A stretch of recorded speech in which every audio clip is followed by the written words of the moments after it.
Hey, I'm Steve. I produced the laugh track along with Jerry Strauss. To celebrate the season finale of American Housewife, ABC Entertainment invited Jerry on really short notice to have an interview with Meg Donnelly, who plays Taylor.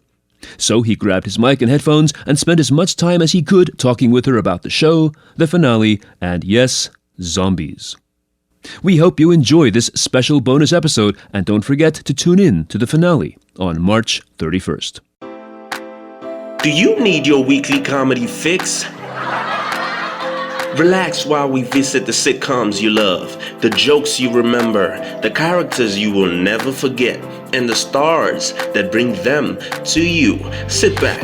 It's the Laugh Track with Jerry Strauss. Okay, so hi, and thank you again.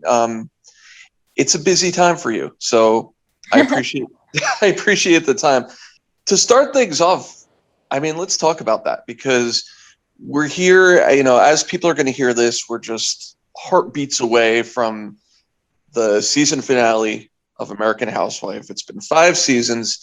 Mm-hmm. It's been over 100 episodes now. You hit the 100 episode magic mark.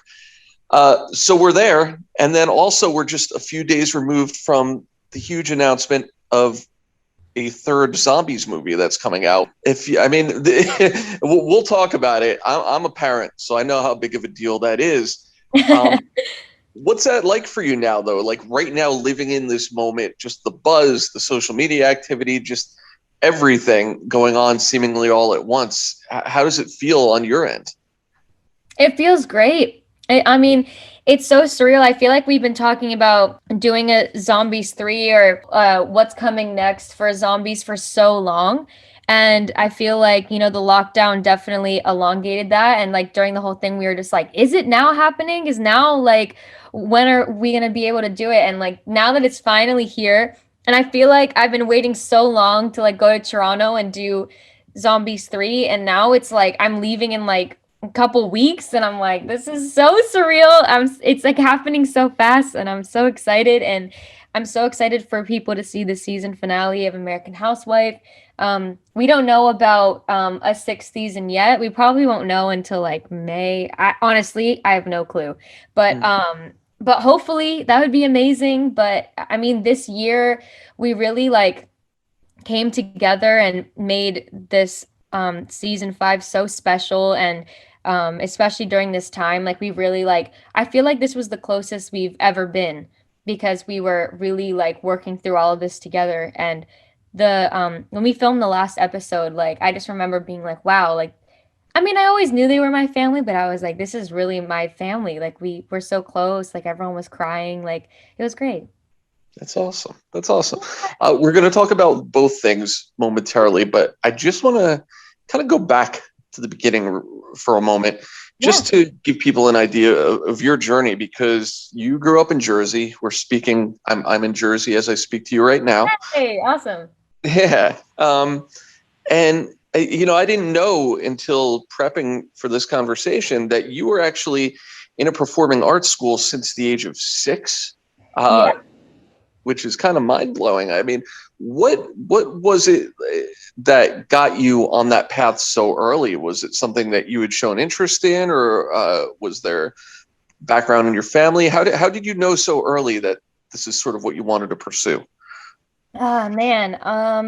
Well, my parents, like, they're not in the music. They listen to music so much, and they're like definitely like music freaks, but they didn't do any like, they were jocks, and they weren't into like performing arts or like any arts, but I feel like it was because my mom and dad play music all the time that definitely influenced me, because now like I can't go without listening to music like daily.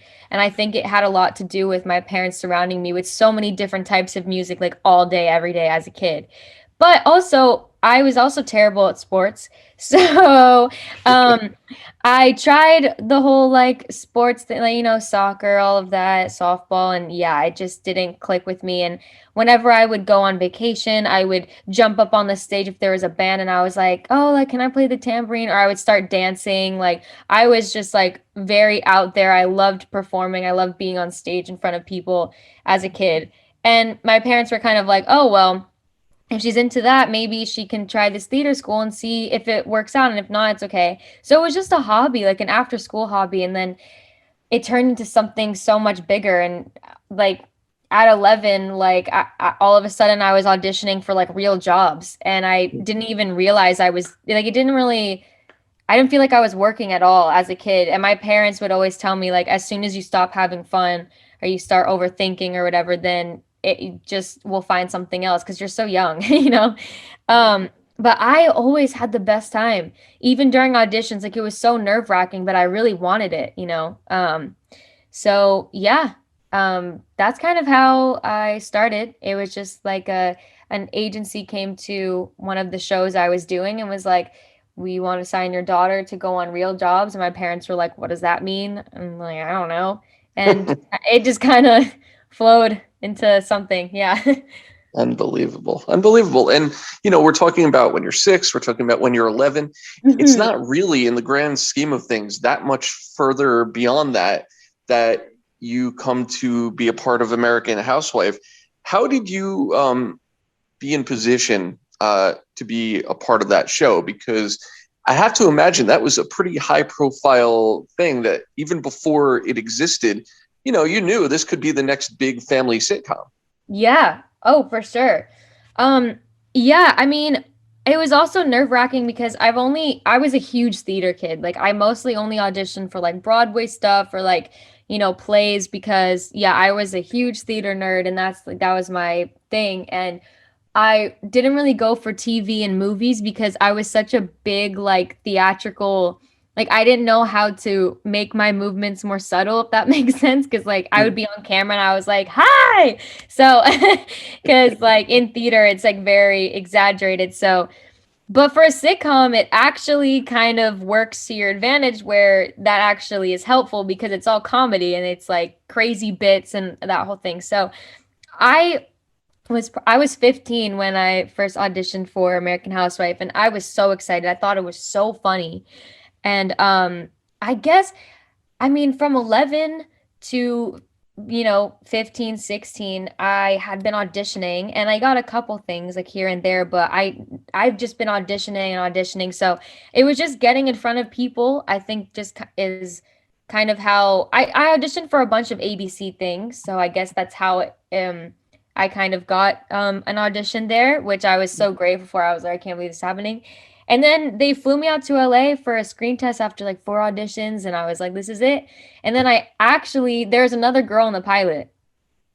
And yeah, so I was like, wow, like I just gave my all for that. And I've been auditioning for like so long and I haven't been really getting anything. And I was like, you know what? I think I'm just going to be a regular kid. I like actually like kind of gave up and I was like, this is just really hard. Like, I'm really bummed. And then all of a sudden, a month later, after they filmed the pilot, they're like, we want you to audition for Taylor again. And I was like, huh?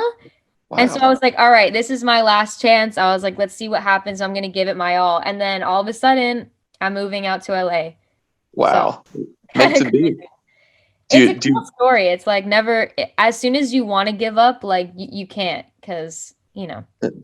Do you feel like that sometimes, like especially in a situation like that? Like, yeah, it was meant to be. It just, you had to wait it out for the right time.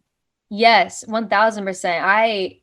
The universe just works in crazy ways. And that was definitely one of them where I was so taken aback. I was like, wow, like as soon as I thought that I wasn't good enough, like all of a sudden now I'm in LA in this new environment. I was like, how did this happen so fast? Like, this is crazy. So, yeah. You talked about kind of stepping into the new world of TV as opposed to the stage. Mm-hmm. Also, the high level of comedy here and at such a fast pace on this show sometimes. Was that a learning curve for you to kind of get on that treadmill and be able to kind of hang with that level of comedy? For sure. Yeah. I mean, especially everyone in the cast is so talented and so funny that like the first like couple of episodes, I was just nervous the entire time because I was like, like this is like my first like thing. I was like, I don't know what I'm doing. Like this is like crazy, but it was such a it was like an amazing learning experience, especially have like Diedrich is just like the king of comedy. Mhm. So he's so down to earth. Everyone is just so nice and they made it so comfortable for me to like learn. But yeah, it definitely takes a lot to get used to like how fast paced it is. There's a lot of notes. There's kind of like the sitcoms kind of have a little like equation, you know, like they use the same formula, I guess. Mhm. And once you get used to that and the timing and like where the jokes land and like the setup for the joke, like you really get in a cycle of just knowing exactly what's going to happen. You just get used to it. And it's really, really cool. But It's it was awesome. definitely challenging at first. I was terrified. It's got to be an intimidating situation. You know, I was going to ask you about Diedrich just because Yes, he's please. got such a resume of being, you know, a master of comedy, not just in the sitcom world, but, you know, in front of a studio audience, that sort of sitcom as well, in Yes. movies. He's done it all. Um, what are some of the things that you learned, not just from him, but, you know, other people who've come in and out? Of course, Holly Robinson Pete, part of the show this season, Yes. Yeah. Wendy Malick, such a veteran as well, and so many others. What are some of are there any specific lessons, even just broad lessons, that you picked up as far as your approach to the show? Man, there's so many. I feel like he's taught me so much. Like very like technical things like of how the sitcom world works and like what to like, you know, just like with improv and all of that, like technical things, but in like life, just like broad life lessons, like man, there's been so many. He's like my second dad pretty much. Like we'll just go in the room and then have like therapy sessions all the time. Um, he's the best. I'm trying to think of like one quote. I feel like um a lot of like one thing that I used to overthink a lot, like, you know, whenever you do a take, I'm like, like it's not good enough. But you know, if the network is happy and you know, they don't lie to you, you know, like if it's really bad, they'll be like, okay, let's do it again, you know? Mhm. Yeah, And that like just made me feel better because I would always be like second guessing myself, like, oh, like that I was so unfunny, like that was terrible. And he was like, they would tell you, like, you just need to trust them when it comes to that stuff because they've been in the business for so long, like they know what works and what doesn't. So I was like, yeah, you're right. Um, but man, there's so many. Well, that's the one that just came to my mind, but that's a big one. That's important. yeah, yeah. Is Kind of there just a like go with the flow, you know. Yeah, I've got to be zen about these things, I guess. Mm, of Especially for a course, guy like him who's been around so long. I get he's had plenty of time to get to that point, I of guess. course. Yeah, he's so wise. So many other people have been on the show over 5 seasons. Do Yeah. you have any guest stars that particularly stand out to you as just being really cool to have around the set? Man, Wendy Malick is like one of the most down to earth people I've met. And like she's someone else who has just like been in everything and she's so funny and so talented. And she just has stories too. Oh, and also George Hamilton. Oh my God. He was the best to have on set. And his stories are just Mm. something else. Um, but yeah, Wendy Malick and George, they were both just like so down to earth and so nice and really welcoming. Oh my man, there's been so many people. Um, also, Matt Shively, who plays Lonnie, like the internet guy, like kind of Greg's friend. He is like the funniest person to work with. He is so amazing. Um, yeah, there's been so many. I'm trying to think of like all the seasons. I'm like, man, there's been so many people. Will Sasso is so funny too. And I loved him on Vine. Like I was a huge Vine person. And I always watched his videos and he was hilarious. Like the bit where he like falls on the table and breaks it in half. Like that was like one of the funniest moments of my life. So yeah, there's been some great ones. And it's But great. Wendy is amazing. The great thing is, I feel like this is definitely one of those shows that, even though you're 100 plus episodes deep, people are starting to continually discover it maybe for the first time or more Yeah. recently. And because it's easily accessible on Hulu, you can just, start it at any time and catch up. So Yeah. Mm-hmm. people are able to look for those highlights even now, which is cool. Okay, guys, quick time out here from this fantastic conversation. I'm having a lot of fun, but let's talk about something that is super important.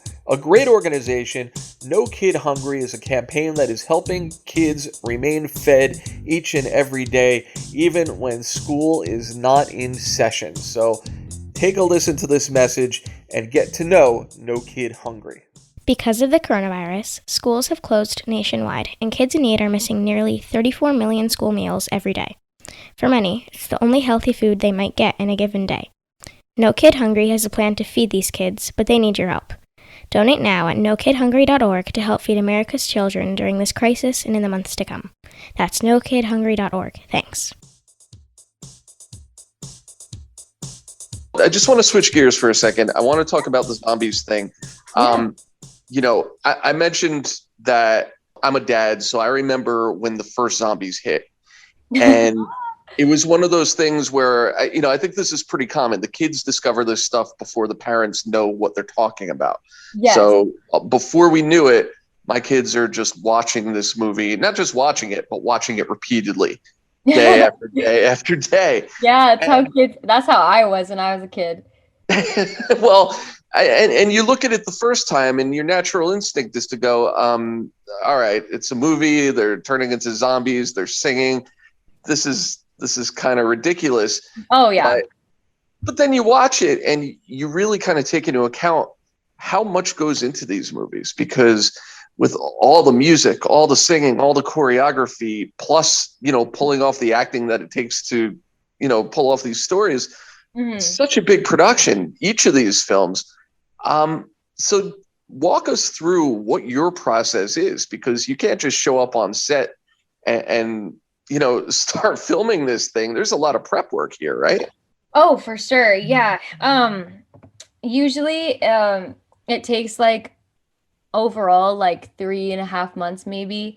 For a whole month, we do dance rehearsals, and at the same time we're learning the dances, we have costume fittings, wig fittings, makeup fittings, and screen tests to just see how everything looks.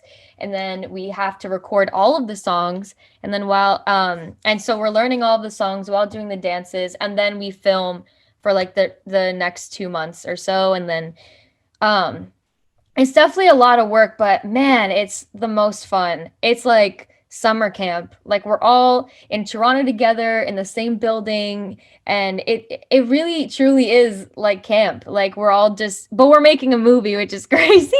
But we have the most fun. It's incredible, and it's so surreal. I just remember filming the first one, we really didn't know, it was crazy that we were filming a Disney Channel original movie, because growing up they were my everything, and I would watch High School Musical and Cheetah Girls and every single day.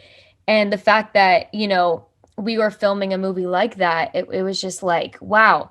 And especially it was really important too that when I was auditioning for it, you understand that the message they're trying to give kids with Mm-hmm. something fun like zombies, but the message is so powerful and so strong. And I was this is really cool that I get to be a part of this. Anyways, I just remember when the movie came out, we were all right, let's just see how it does. We loved the movie. We thought it was great, but we were who knows, And literally a week after, we went to Barnes and Noble to do a signing. We're okay, 10 people are going to show up. It was Right. there was hundreds of kids, and merch hasn't even come out yet, because people made their own costumes, and they had they knew all of the songs already. And Milo and I were what is happening? We were this is crazy. And I still don't believe it to this day. It just seems too surreal. Especially when people are yo, this is this generation's High School Musical or Cheetah Girls. I'm don't even say that. That's insane. So yeah, the whole journey has just been so surreal. It's definitely hard work, but the payoff is just incredible. It's amazing. And, I think that beyond all the aspects of the movies that we talked about already, the special effects, the music, the songs and everything, I think, I almost look back, and this is going to be a real old school reference, but I always look back to the movie Grease, that beyond everything about that movie, it was that central relationship between Olivia Newton-John and John Travolta.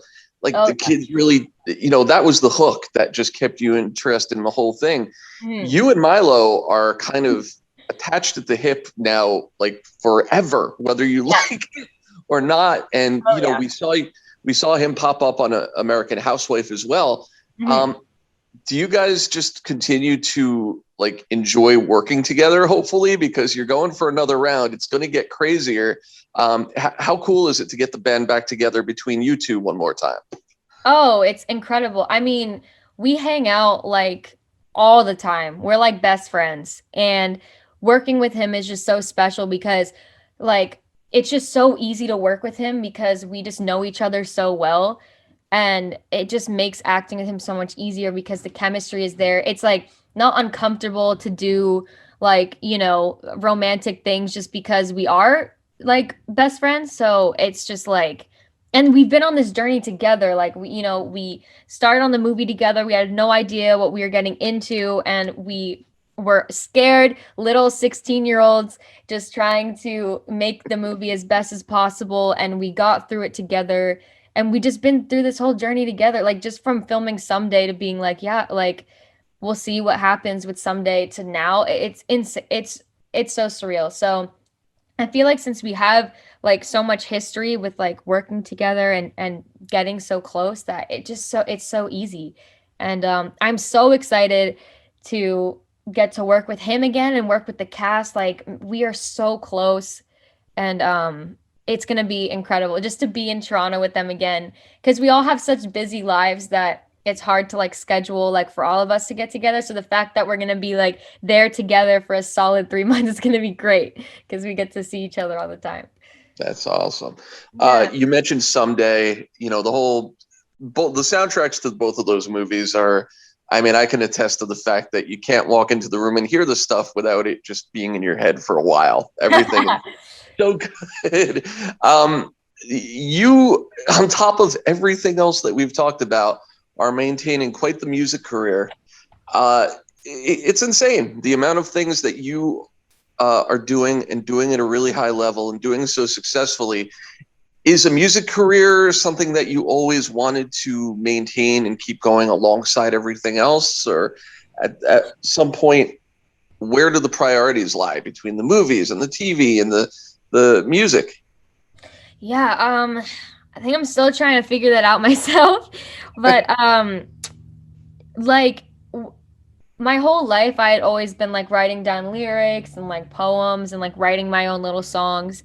But I never knew, like, of course, like finding music that is successful is very hard. But to literally just go in a studio and record it is actually like a lot easier than I thought.